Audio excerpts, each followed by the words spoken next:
माननीय अधिष्ठाता महोदय, आपने मुझे अवसर दिया बोलने का, इसके लिए मैं आपका धन्यवाद ज्ञापित करता हूं। नेता हमारे और बड़े आदरणीय शिवपाल जी से अपने आप को संबोधित करते हुए, देखिए, हम लोग पश्चिम से आते हैं, जो उत्तर प्रदेश का पश्चिम का इलाका है, और जिस घर में परिवार में हमारी परवरिश हुई, उसमें जब से हम लोग छोटे थे, जब से देखते थे, और हमसे पहले की पीढ़ियां देखती थी कि अगर छोटे से छोटा कोई काम होता था, अगर हल्के से हल्का कोई काम होता था, तो भगवान राम का नाम लेकर होता था। अगर खेत किसान लोग जो परिवारों में थे, पहले बैल हुआ करते थे, अब तो ट्रैक्टर आ गए, अगर बैल को खोल के भी चले और अगर जुआ भी रखा और जुआ रख के लेके चले, तो पहला नाम यही निकलता था, ले राम का नाम, और तब आगे की तरफ चलते थे। मैंने यहां तक अपने परिवारों में देखा कि अगर कोई बैल वृद्ध हो गया, जो गौ माता के पेट से, चाहे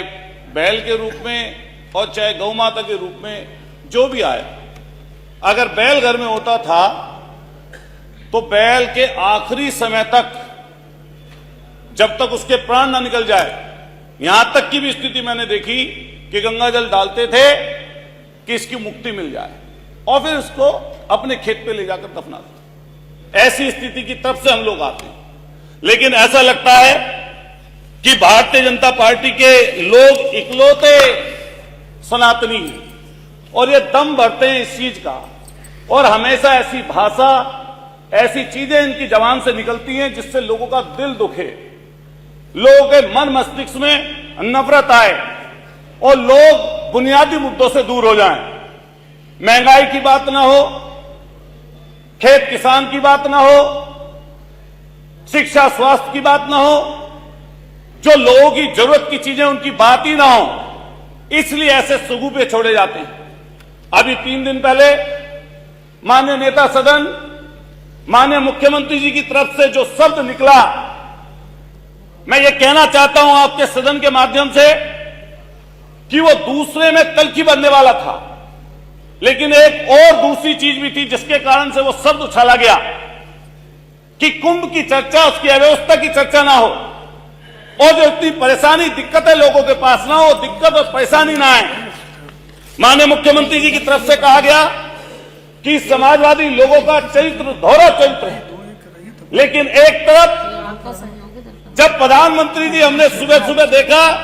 टीवी में, रात की बात थी, एक शेख आए थे, कतर के शेख, और जो कतर के शेख आए थे, जैसे ही वो फ्लाइट से उतर रहे थे नीचे नीचे, तो मैंने देखा प्रोटोकॉल तोड़कर हमारे देश के प्रधानमंत्री जी, जो सामने शेख खड़े थे, जो अमीर थे शेख वहां के, जिनकी वेशभूषा भी वही थी जिससे माननीय मुख्यमंत्री जी ने नफरत की बात जिनके लिए बोली, और एक फोटो है माननीय प्रधानमंत्री जी की और उनकी,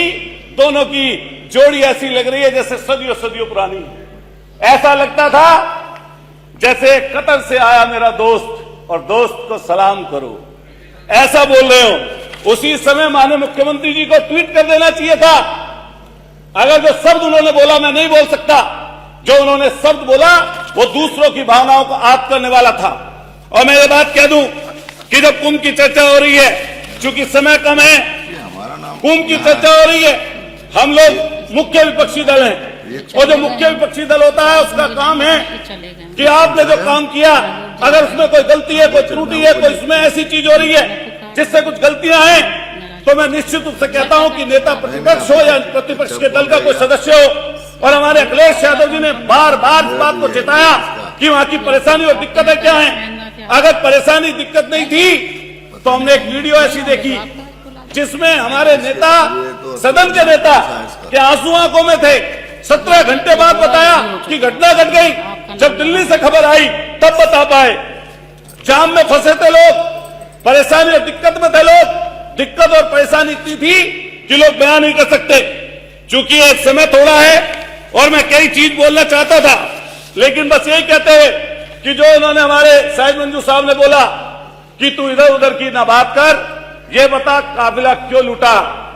और मुझे रहबरों से गिला नहीं, तेरी रहबरी पर सवाल है। ये रहबरी पर सवाल है, उनकी चर्चा जरूर करनी चाहिए, क्योंकि मैं मेरठ से आता हूं, उस धरती से आता हूं जो क्रांतिकारियों की धरती है, जो ऐसी धरती जिसने 1857 की क्रांति में अपनी शहादत दी, और शहादत की अगुवाई करने वाले धन सिंह कोतवाल गुजर, उनके हमारे जो पूर्वज थे, उन्होंने हमें यही सिखाया, उन्होंने हमें यही बताया कि जब राष्ट्र की बात आए तो सबसे पहले राष्ट्र के लिए खड़े हों, लेकिन जब बुराई की बात आए तो बुराई के खिलाफ हम लोगों को मिलकर लड़ना चाहिए। मैं अधिष्ठाता महोदय कहना चाहता हूं कि लोहिया जी का एक कोट है, और लोहिया जी ने जो कहा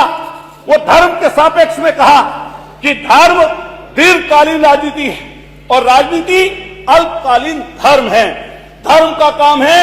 अच्छा करें और उसकी स्तुति करें, और राजनीति का काम है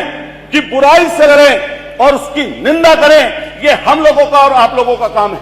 इसी तरह हम चलना चाहते हैं, और मैं अपनी बात पूरे समय में खत्म कर लूंगा। मान्यवर, मैं कहना चाहता हूं, क्योंकि मैं मेरठ से आता हूं, मेरठ की 2-3 बड़ी समस्याएं पिछले अगले 1 मिनट में खत्म कर दूंगा। हमने रिंग रोड के लिए कहा, रिंग रोड के लिए 8 साल से प्रयास हो रहा है, पूरे 7 मिनट तक रिंग रोड के लिए प्रयास हो रहा है, लेकिन इतनी बड़ी सरकार है, ये कहती है कि पश्चिम में तो बहुत पैसा है, उसकी कोई चर्चा नहीं करना चाहता। हम मेरठ के रहने वाले हैं, हमारे यहां पूरे पश्चिमी उत्तर प्रदेश में गन्ना खड़ा है,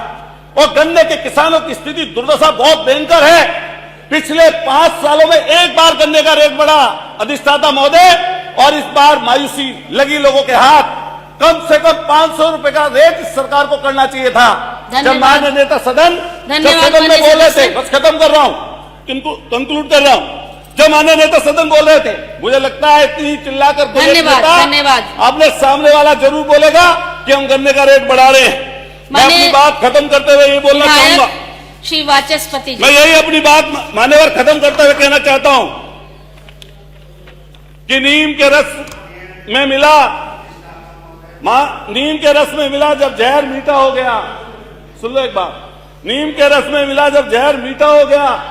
झूठ इस कदर बोला कि सच्चा हो गया, झूठ इस कदर बोला कि सच्चा हो गया। इतना सच बोल कि होठों का तबस्सुम ना बुझे, इतना सच बोल कि होठों का तबस्सुम ना बुझे, रोशनी खत्म ना कर और आगे अंधेरा ना हो। मान्यवर अधिष्ठाता महोदय, मैं आपका धन्यवाद करता हूं कि आपने मुझे बोलने का अवसर दिया, और यही बात कहते हुए कि हमें ऐसी कोई बात नहीं बोलनी चाहिए जिससे किसी को दुख हो, कष्ट हो, से परेशान। सहयोगी के रूप में महामहिम